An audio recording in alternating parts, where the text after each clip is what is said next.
previous question is ordered. The question is on adoption of the amendment.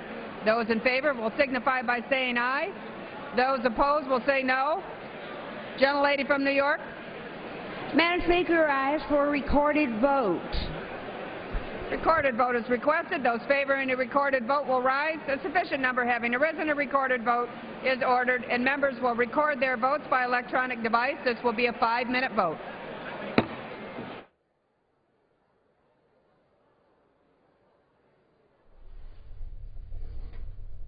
Another procedural vote on the tax cut extension. This would join both H.R. 8 and 6169 after passage, so that on adoption of the bills, the House would send them over to the Senate as one bill. The vote on the rule is coming up next. That will allow for an hour of general debate and the consideration of the Democratic version as well. So the Republican version of the tax cut legislation would extend all of the tax cuts for 1 year. The Democratic version, similar to the one passed in the Senate last week, applies to income of $250,000 or less.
Ayes are 238 and ayes are 186. The amendment is adopted. Question is on adoption of the resolution as amended. Those in favor say aye. Those opposed, no. Opinion of the chair, the ayes have it. Mr. Speaker, I ask for yeas and nays. Gentlelady from New York. Gentlelady from New York. Mr. Speaker, I ask for a recorded vote. Recorded vote is requested. Those favoring a recorded vote will rise. Sufficient number having risen. A recorded vote is ordered. Members will record their votes by electronic device. This is a 5-minute vote.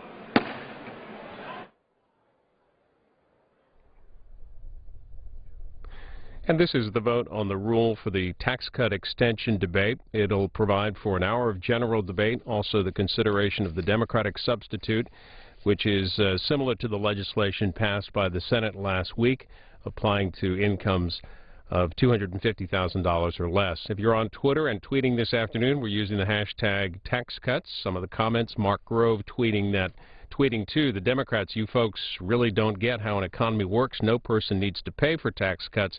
You cut spending.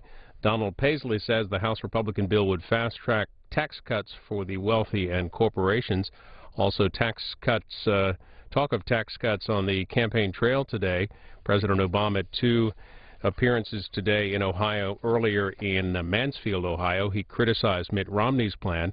The president will be speaking in Akron later this afternoon. Matter of fact, about an hour and a half, and that'll be live on cspan.org at 3:55. A study on Mitt Romney's proposed tax plan by the Irving and Brookings Policy Center says that the plan would force the tax burden to shift toward lower and middle-class Americans. So if this rule passes, an hour of general debate on the House version of the Republican version of the tax cut extension, and then the Democratic consideration, the 20 minutes of debate on the Democratic substitute.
are 240. The nays are 184. The resolution is adopted. Without objection, a motion to reconsider is laid on the table.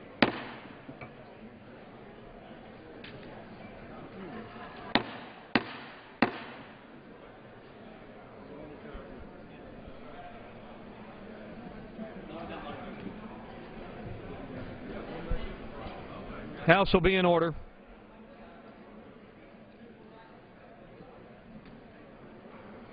Would members kindly take their conversations off the floor, clear the well of the House, clear the aisles?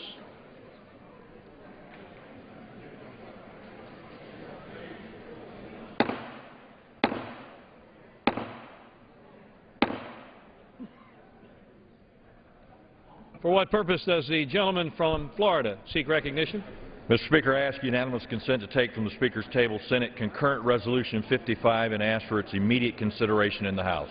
The clerk will report the title of the concurrent resolution. Senate Concurrent Resolution 55, concurrent resolution directing the Clerk of the House of Representatives to make a correction in the enrollment of H.R. 1627.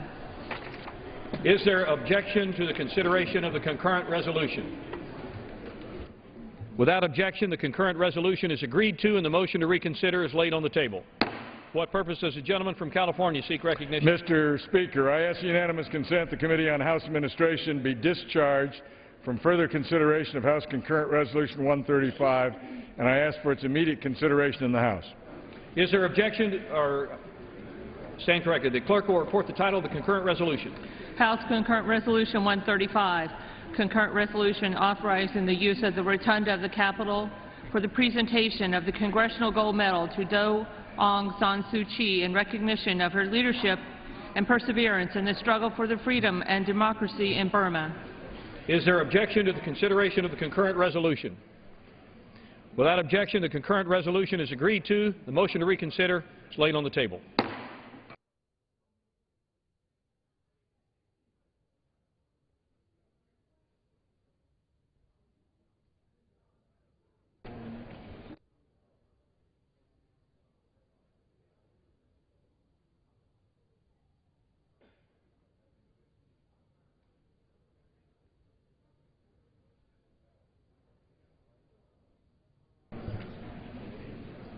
For what purpose does the gentlelady from Florida seek recognition? Mr. Speaker, I ask unanimous consent that when the House adjourns today, it adjourn to meet at 9 a.m. tomorrow.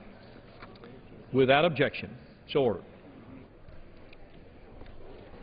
Pursuant to Clause 8 of Rule 20, the Chair will postpone further proceedings today on motions to suspend the rules on which a recorded vote of the yeas and nays are ordered, or on which the vote incurs objection under Clause 6 of Rule 20. Record votes on postponed questions will be taken later.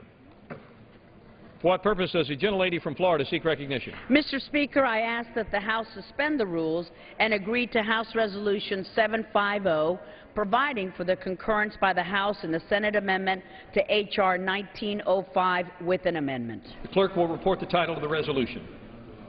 House Resolution 750, resolution providing for the concurrence by the House in the Senate amendment to H.R. 1905 with an amendment.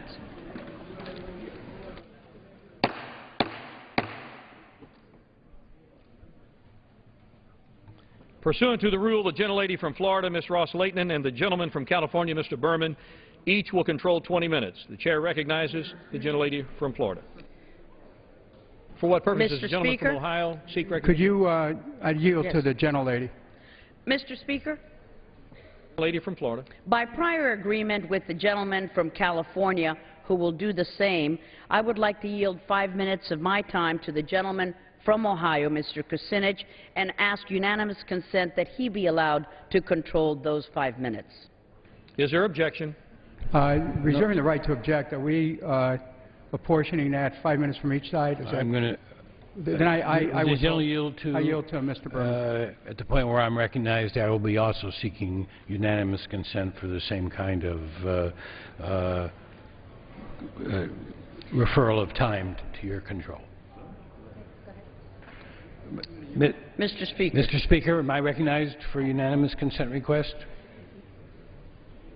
Yes. Is there objection to the request from the gentlelady from Florida? Without objection, so ordered. Mr. Gentleman Speaker. from California.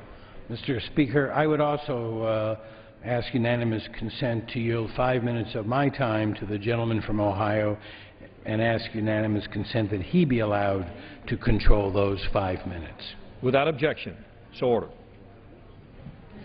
Gentlelady from Florida. Mr. Speaker, I ask unanimous consent that all members may have 5 legislative days to revise and extend their remarks and to include extraneous material on the measure under consideration. Without objection.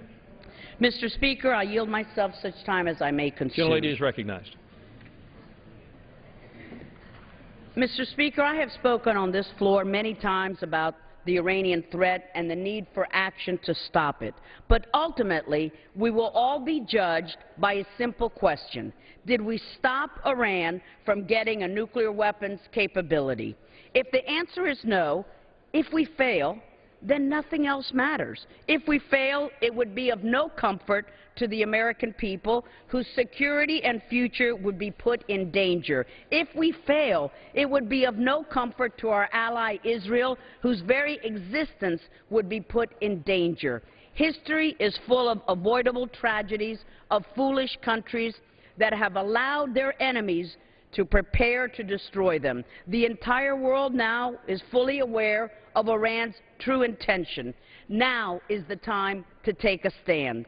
As Sir Winston Churchill said, "You ask, what is our aim? I can answer with one word, victory. For without victory, there is no survival."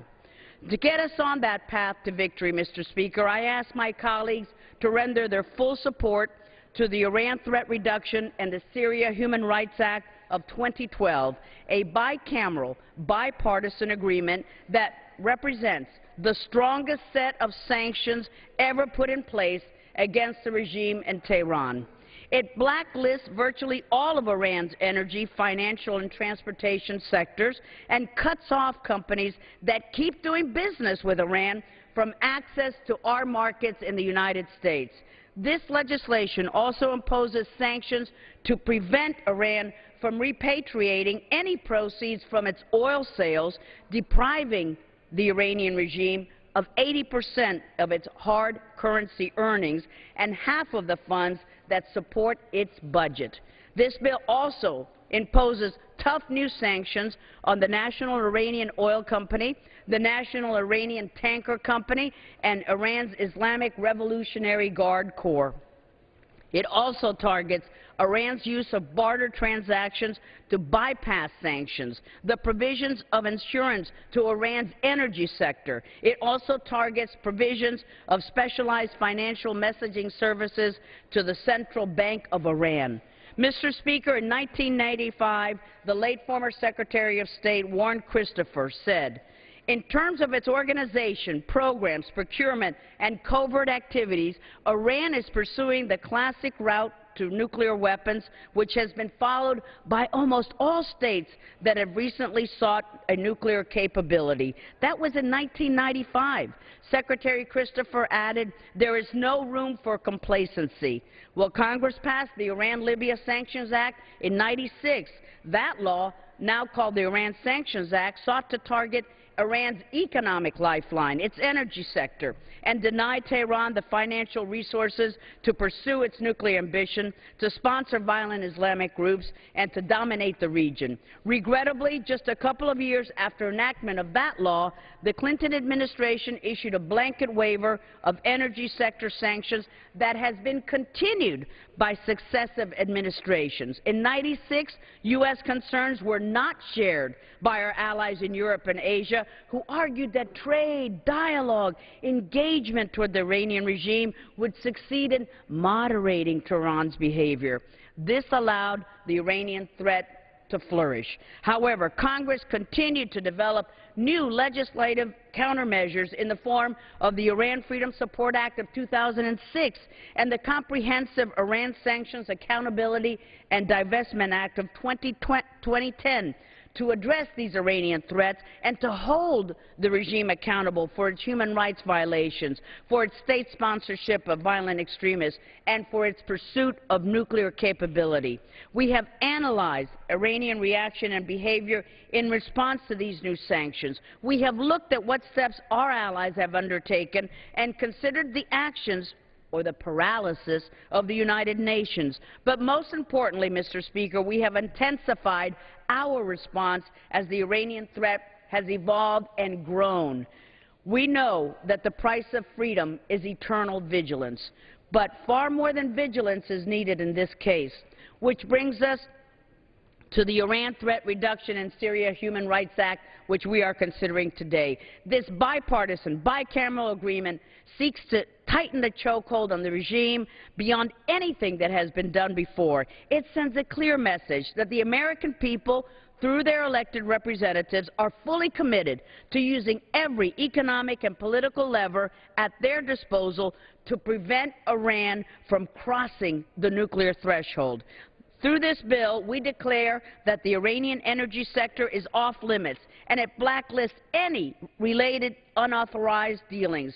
It will undermine Iran's ability to repatriate the revenues it receives from the sale of crude oil, depriving Iran of hard currency and funds needed to sustain its nuclear program. It prevents the purchasing of Iranian sovereign debt, thereby further limiting the regime's ability to finance this illicit activity. It also expands sanctions against Iranian and Syrian officials for human rights abuses, particularly those facilitated by computer and network disruption, monitoring, and tracking by those governments. Yet, we should be under no illusions, Mr. Speaker, that this legislation is a magic wand that we wave and we will resolve the problem overnight.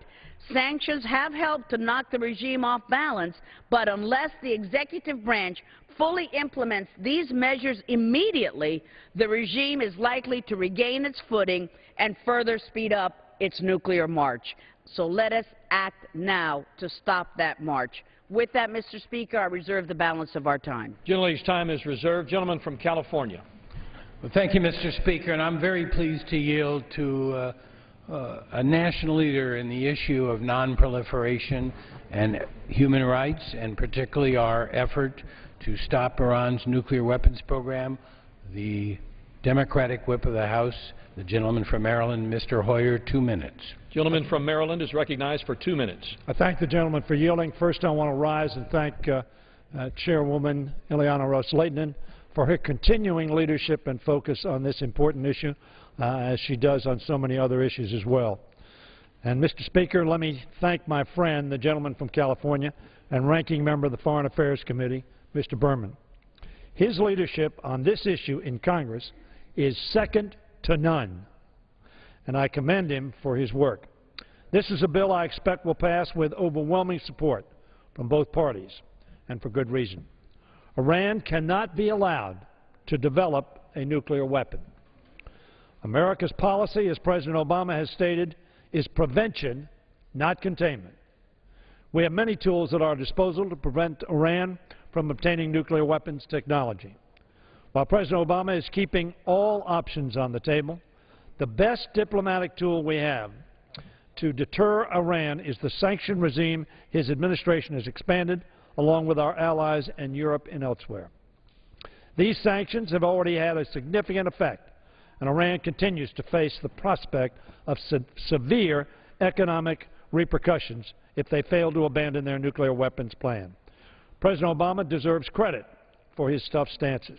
The new sanctions this legislation would impose target entities conducting business with Iran's insurance, energy, and shipping sectors. As a result of prohibitions on repatriating oil revenues, these sanctions would deny Iran 80% of its hard currency earnings. Iran's banking sector, including its central bank, is already sanctioned, a result of the Iranian government's financial support for terrorism in the region and around the world. There is no better evidence why this bill is so important than the fact that 2 weeks ago, a terrorist attack in Bulgaria that killed 6 innocent civilians, 5 of them vacationing Israelis.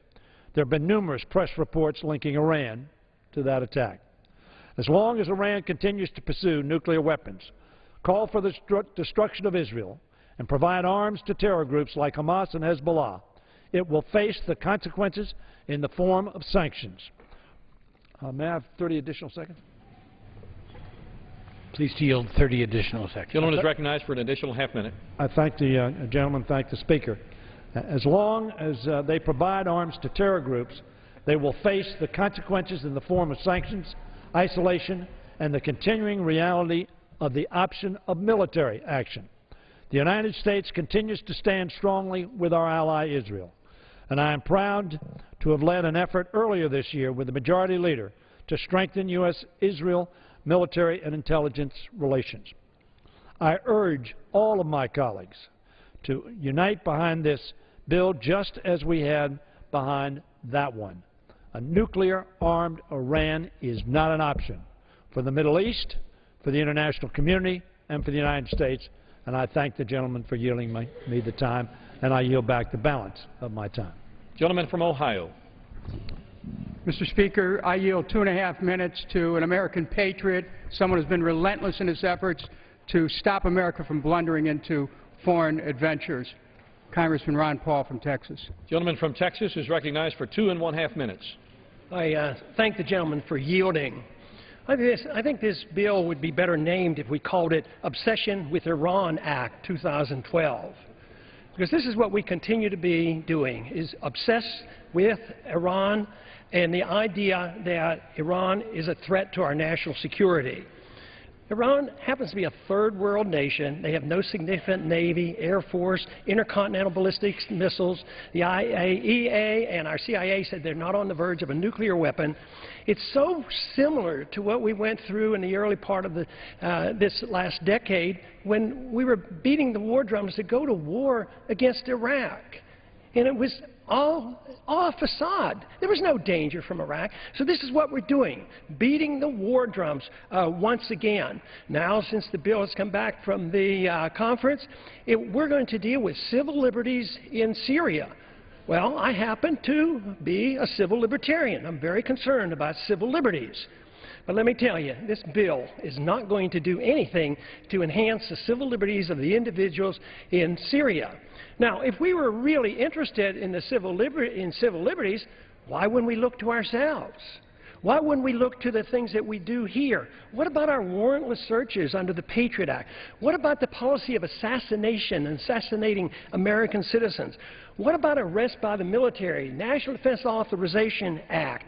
What about the drone warfare that we go on? Do you think we're protecting civil liberties by arbitrarily dropping drones or threatening to drop drones any place in the world with innocent people dying?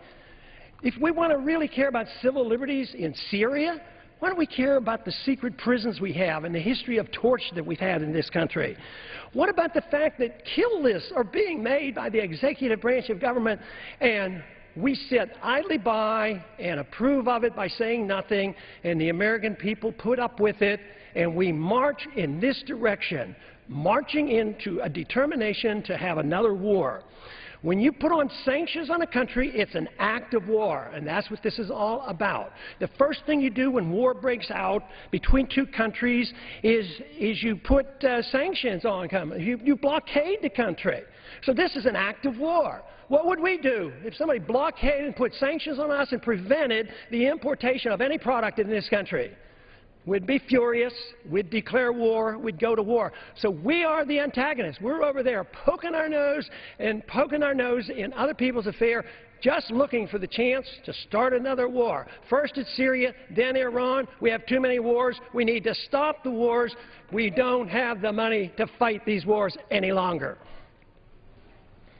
Florida. Thank you, Mr. Speaker. I'm so pleased to yield 2 minutes to the gentleman from New York, Mr. Turner, a member of our Committee on Foreign Affairs. Gentleman from New York is recognized for 2 minutes.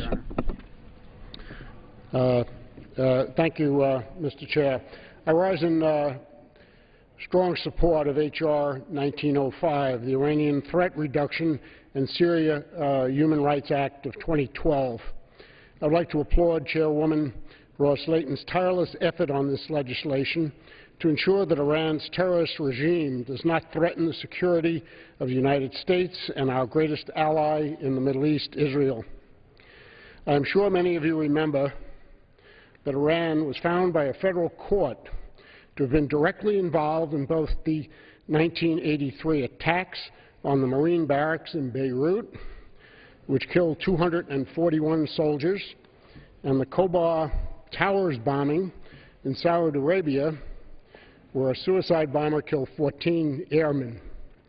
The victims and their families won a judgment in court against the Iranian government, but had difficulty in enforcing it because Iran could hide behind sovereign immunity. I introduced H.R. 4070, which is now part of this bill, to change a specific part of federal law to allow assets seized from the Iranian government to be allocated to the Beirut and Khobar Towers families to recover the judgments owed to them. It is time that Iran is held accountable for their involvement in the deaths of our soldiers. I am proud to say that this provision is truly bipartisan. Together, my colleagues on both sides of the aisle stand together against Iran. By passing this bill today, we offer the victims' families justice that they have long been denied. Thank you. I yield back. Time. Gentleman from California. Thank you, Mr. Speaker. I rise in support of H.Res. 750. Yield myself 2.5 minutes. Gentleman is recognized for 2.5 minutes. The bill before us today marks a significant step forward in our sanctions effort against the Iranian regime and its illicit nuclear program. The sanctions effort, which even Tehran acknowledges, is already having a stressful impact on Iran's economy. I want to commend my colleague Ileana Ros-Lehtinen for her work on this legislation. I'm proud to be the bill's chief co-sponsor in the House. Building on previous sanctions, this bill adds to what the gentlelady and I set out to do when we introduced it. For example, through further limiting transactions with the Central Bank of Iran, an initiative that I had originated, this legislation restricts Iran's ability to repatriate the revenue it receives from its diminishing oil sales. It includes provisions that clamp down on Iran's oil exports by targeting the National Iranian Oil Company and the National Iranian Tanker Company, and it expands sanctions on Iranian shipping, insurance, and financing in the energy sector. The bill also increases sanctions on transactions with Iran's Islamic Revolutionary Guard Corps, the spearhead of Iran's nuclear proliferation and terrorism efforts, and the dominant player in the Iranian economy. Furthermore, my suggestion in this bill now includes a measure which expands CISADA sanctions beyond financial institutions to include more than 200 additional individuals and companies that have been linked to Iran's nuclear weapons of mass destruction and terrorism programs. I ask unanimous consent to submit an illustrative list from Treasury into the record. And of critical importance, this bill vastly strengthens sanctions on both Iranian and Syrian human rights abusers. The provisions are very important, but the Iranians should not be fooled into thinking this is the last word on sanctions. Far from it. Finally, Mr. Speaker, I want to call on the administration to implement the authorities we have given them fully and without delay. Iran's nuclear clock is ticking. Time is not on our side. The actions of the executive branch took yesterday, including the first-ever CISADA sanctions on foreign banks more than 2 years after CISADA became law, are a good beginning, but Iran's nuclear weapon program continues apace. Every day it is enriching more uranium and at higher levels. The only hope we have for a peaceful solution is to apply enough pressure to ensure that Iran ends its nuclear weapons program. The bill before us and the action the administration has taken applies significantly more pressure, but let there be no doubt there is more we can do, more that we will do, if Iran does not end its nuclear weapons program verifiably and completely. We have more work to do, and I reserve the balance of my time. Gentleman's time is reserved. Gentleman from Ohio. Myself 30 seconds. Gentleman is recognized. What this is doing is essentially stopping any kind of a negotiated deal and putting us on a path towards war with Iran. You know, it's likely that any negotiated deal that would prevent a nuclear-armed Iran, would provide for Iranian enrichment for peaceful purposes under the framework of the Nuclear Non-Proliferation Weapons Treaty, with strict safeguards and inspections. So we're taking a path here that guarantees that we're put on a glide slope right to war. Why are we doing this? We don't have enough wars in this country? We aren't involved in enough places around the world in war? This is a bad resolution. Gentlelady from Florida. Thank you, Mr. Speaker. I'd like to yield 3.5 minutes to the gentleman from Ohio, Mr. Shabbat, who is our subcommittee chairman on Middle East and South Asia of our Committee on Foreign Affairs. Gentleman from Ohio is recognized for 3.5 minutes. I thank the gentlelady for yielding, and I thank her for her very strong support and leadership on this particular issue and on so many issues in this Congress. Madam Chairman and Mr. Speaker, I rise in support of this well-crafted legislation which significantly ratchets up pressure on the regime in Tehran, as well as on all those who support or otherwise enable its dangerous quest for a nuclear weapons capability. As we stand here today, Iran's centrifuges continue to spin, and the regime inches closer to that very end. And if allowed to cross that threshold, untold consequences would surely follow. Iran, which former President George W. Bush aptly called the world's primary state sponsor of terror, would no doubt feel emboldened in its meddling in the internal affairs of our Gulf allies and in threats to U.S. global and regional interest.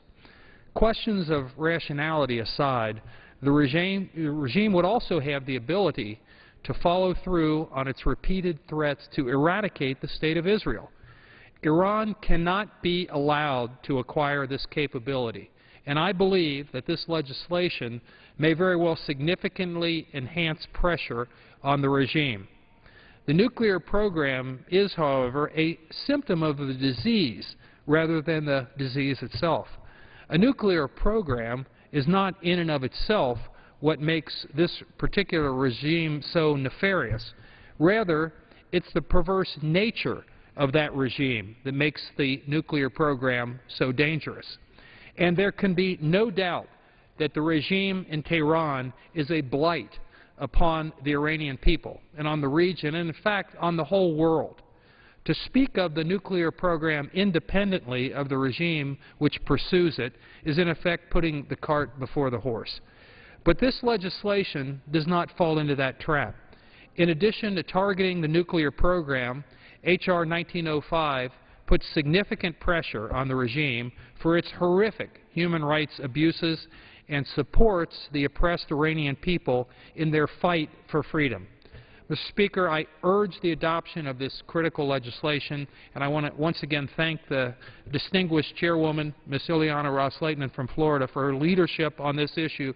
She has been pushing and pushing and pushing against this corrupt Iranian regime for such a long time, and to do right by our ally Israel, and also ultimately do what's in the best interest of the people of the United States as well. It's in nobody's interest to have a nuclear Iran. And so I want to thank her for her leadership, and I yield back the balance of my time.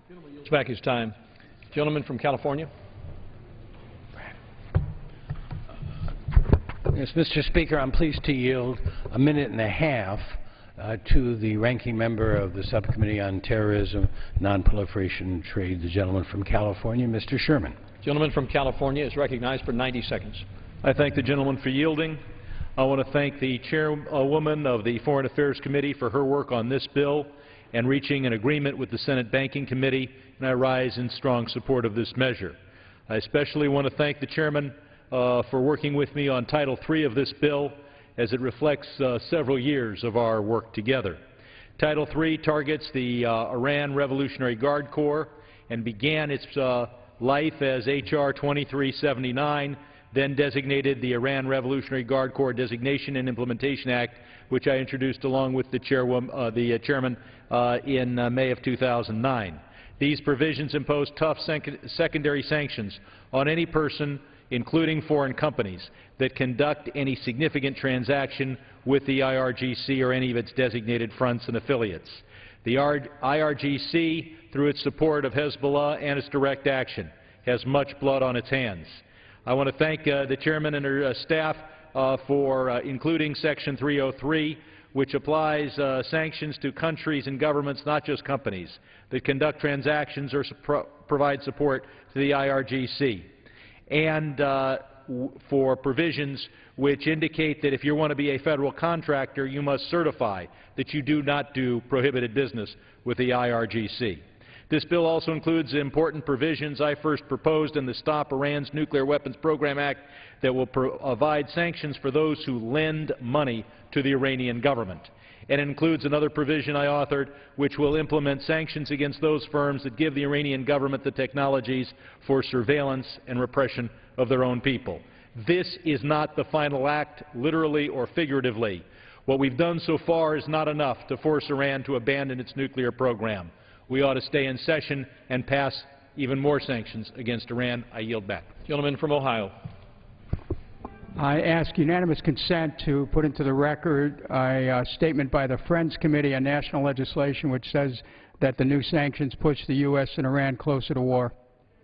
Objection. I yield 2.5 minutes to the gentleman from Texas, Representative Ron Paul. Gentleman from Texas is recognized for 2.5 minutes. I thank the gentleman for yielding. I'm still rather impressed with the obsession over a weapon that does not exist, and no concern whatsoever about many nuclear weapons that are held by countries that never even joined the Nuclear Non-Proliferation Treaty. It is called for in the debate that Iran should end all its nuclear programs, but they're permitted to have their nuclear programs under the Non-Proliferation Treaty. And the other countries that have weapons, and including the countries that hold the weapons that came from the Soviet system, seems like that would be a much greater danger. You know, the investigation by the UN or by our CIA has never indicated that they've ever enriched above 20%. And they said they won't even do it to 20%. If they would merely allow it, the West would cooperate and sell them this material. They said, we don't need it, but we need 20% enrichment for nuclear isotopes, medical isotopes. So our refusal to deal with them prompts them to take it up enrichment to 20%. 5%, of course, is what they're allowed to do for nuclear energies. But this idea that we can badger people and then defy the law, what we're asking them to do is to close down their program is you're asking them to defy international law. They agreed to this. They have a right to do this under this treaty. And for us to come and say, well, they must quit it, I think it really is very close to an obsession on a country that is incapable of attacking us or attacking. They don't have a history of invading their neighboring countries. The last time they were at war was with Iraq, and we bugged Iraq to go into Iran. So I find this very distressing that the obsession continues. I find it very, very upsetting that this vote will, of course, be overwhelmingly in support of correcting the civil liberties of Syria and making Iran toe the line and give up on something that they're permitted to do. A vote for this, in my opinion, in time will show that it's just one more step to another war that we don't need. We have not been provoked. They are not a threat to our national security. And we should not be doing this. We've been doing it too long. For the last 10, 15 years, we're just obsessed with this idea that we go to war and try to solve all the problems of the world. At the same time, it is bankrupting us. I strongly urge a no vote on this resolution. Gentlelady from Florida. Thank you, Mr. Speaker. I'm pleased to yield 2 minutes to the gentleman from California, Mr. Royce, who's the chairman of the Foreign Affairs Subcommittee on Terrorism, Nonproliferation, and Trade. Well, gentleman from California is recognized for 2 minutes. Thank you, Mr. Speaker. I want to start here by commending Chairman Ross Leighton for this sustained focus on Iran that she has had for many, many years, and I also want to thank Ranking Member Berman for the strong pressure that he has put on the regime in Iran as well. Recently, we had the administration fighting hard against bipartisan sanctions targeting Iran's central bank.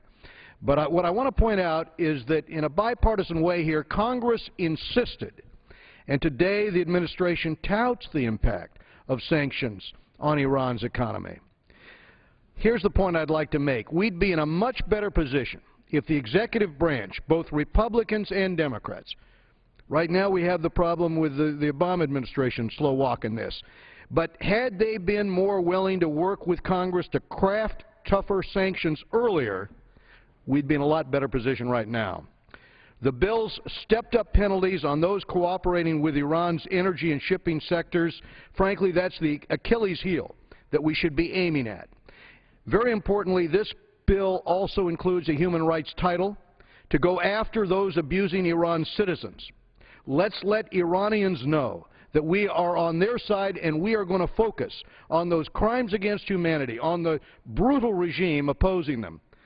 It's a regime that beats, that imprisons, I've talked to some of these victims, that often rapes its own people in order to try to impose its will. It's a regime that executes political prisoners by the hundreds. Congress is increasing the pressure. Many of us, certainly the chairman, would like to go further. Iran's centrifuges are spinning, but this is progress here today that deserves support. Thank you, and I yield back the balance of my time. Gentleman from California. Thank you, Mr. Speaker, and I'd like to recognize my friend from Florida, a member of the Foreign Affairs Committee, the author of the bill which declares Iran's energy sector a zone of proliferation, Mr. Deutsch, for 1.5 minutes. Gentleman from Florida is recognized for 1.5 minutes. Thank you, Mr. Speaker. First, I'd like to recognize Chairman Ileana Ros-Lehtinen and Ranking Member Howard Berman for their extraordinary leadership and their tireless work to bring forward a bipartisan, a bicameral bill, and I thank you for working with me to include several of my provisions in the legislation, including the Iran Transparency and Accountability Act, a measure that will, for the first time, require companies to disclose their business with Iran on SEC filings, and for the first time create a public listing of these disclosures to clearly and definitively let the American people know which companies continue to support the illicit nuclear weapons program of Iran. Mr. Speaker, the Iran Threat Reduction in Syria Human Rights Act significantly expands sanctions against the Iranian regime and those who in the face of united international opposition continue to contribute to Iran's quest for nuclear weapons. This bill sends one clear message to the entire world. If you do virtually any business in the Iranian energy sector, the financial lifeline of this regime's nuclear program, you will be subject to sanctions. Today, the United States Congress takes U.S. sanctions policy to an unprecedented level. By sending this legislation to the President's desk, Congress can initiate an unprecedented crackdown on the Iranian regime. But our work does not end here. These punishing sanctions are a means to an end, and we cannot for one moment take our eye off the end game, halting Iran's march toward a nuclear weapon. Again, I thank the Chairman and Ranking Member for their leadership. I urge my colleagues to support this important bill. Now is the time to stand for human rights in Iran and Syria. Now is the time to stop Iran from developing nuclear weapons. And I yield back. Gentleman from Ohio.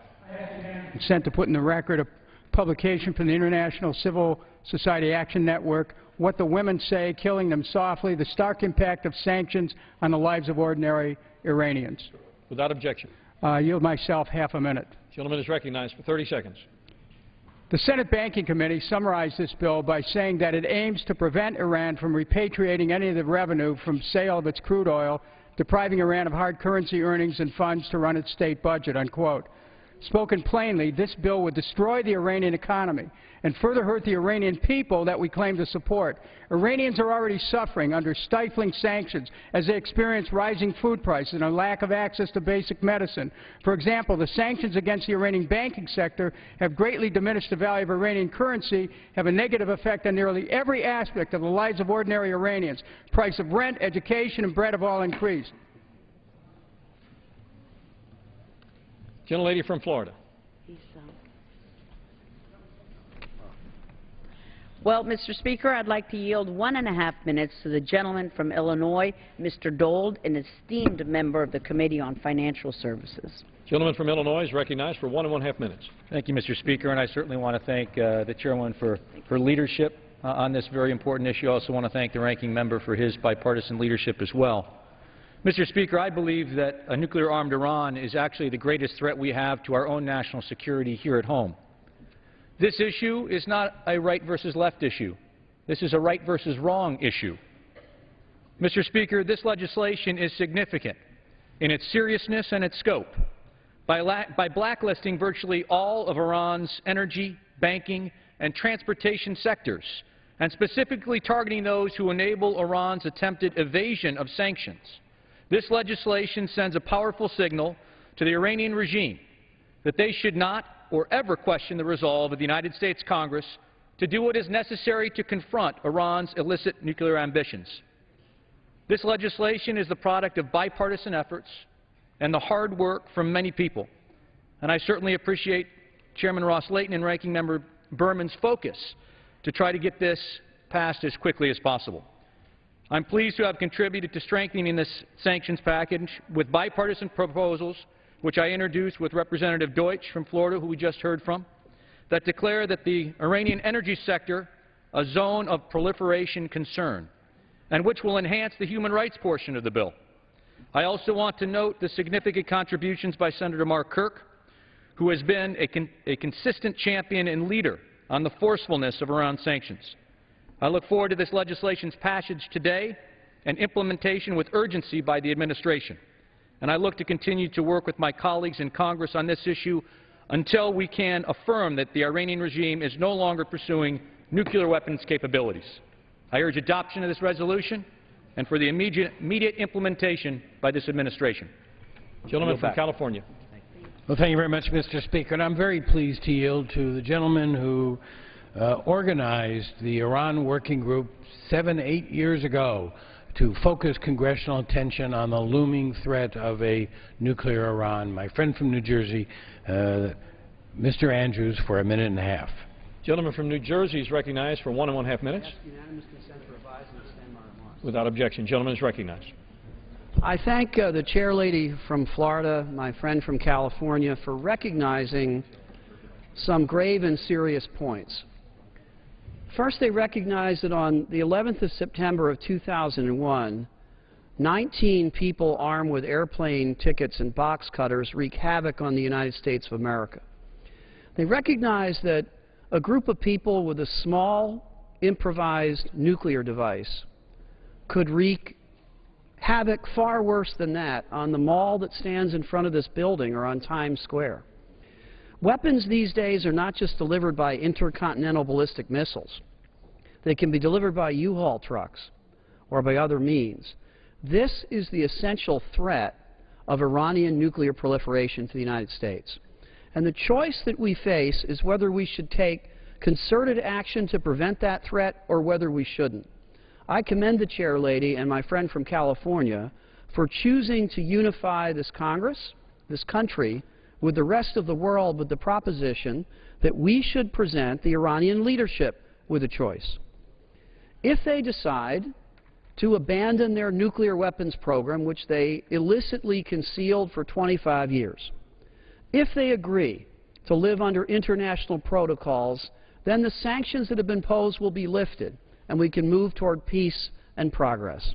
But if they do not, they will most certainly suffer the consequences of a deteriorating economy and problems within their social structure. We have made our choice to stand united in favor of these strong sanctions. We are presenting the Iranians with their choice. Let us hope and pray they make a choice for peace and renewed prosperity. I yield back. Gentleman from Ohio. I yield myself 30 seconds. Gentleman is recognized for a half We minute. went to war against Iraq under the assumption they have weapons of mass destruction. Iran doesn't have weapons of mass destruction. One of the problems with this bill is that it effectively states that sanctions on Iran's central bank would not be lifted unless there's a regime change. So we're bringing in a whole new dimension here. It's even about even more than nuclear weapons. Now we're talking about regime change. because this resolution creates a new requirement for the terminations of sanctions that are dependent on the cessation of the central bank's financing of the Revolutionary Guard, and it imposes new restrictions on the President's ability to waive sanctions. What are we doing here? Setting the stage for another war. Regime change, and then upping the bar for Iran, and essentially laying the groundwork for conflict. Gentlelady from Florida. Mr. Speaker, I reserve the right to close. Gentlelady reserves her time. Gentleman from California. I'm very pleased to yield 1 minute to a former member